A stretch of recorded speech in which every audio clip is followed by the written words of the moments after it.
আমরা দেখেছি যে 5ই আগস্টে স্বৈরাচার শেখ হাসিনা দলবল সহ দেশ ছেড়ে পালিয়েছে, কিন্তু তার বেশিরভাগীরা এখনো দেশে আছে। তার বিশাল একটা অংশ এই দেশে গোপনে আত্মগোপনে আছে, তাদেরকে দ্রুত বিচার করতে হবে। আমরা দেখেছি যে বিপ্লবী ছাত্র জনতার কোমলতার কারণে ওরা আবার মাথা ছাড়া দিয়ে উঠেছে।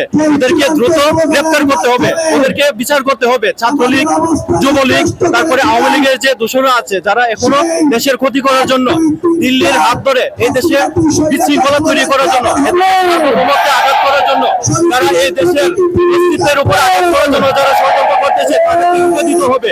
আমি বিশ্বাস করি যে আমরা যদি এখনো তাদেরকে ধরি, তাদেরকে বিচার করি, আমরা আইনের শাসন প্রতিষ্ঠা করি, তাদের কোন ধরনের স্বৈরাচারীরা এই দেশে আবার কখনো মাথা ছাড়া দিয়ে উঠতে পারবে না।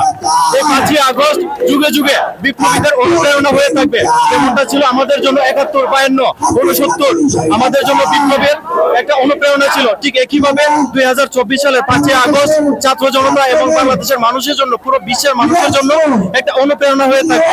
তাদেরকে দ্রুত বিচার করতে হবে। বিচারের আওতাধীন আনার পর তাদের যে ন্যায্য পাওনা, তাদেরকে পাওনা বুঝিয়ে দিতে হবে। এভাবে দেখা যাবে যে দেশে স্বৈরাচারীদেরকে দমাতে হলে আইনের শাসন প্রয়োজন, আর আইনের শাসন প্রয়োজন হলে আমাদেরকে কঠোর হতে হবে, আইনের প্রয়োগ দরকার। আমাদের আজকের যে সমাবেশে আমরা ভারত থেকে আমদানি করা সংবিধানের বিরুদ্ধে কথা বলার জন্য আসছি।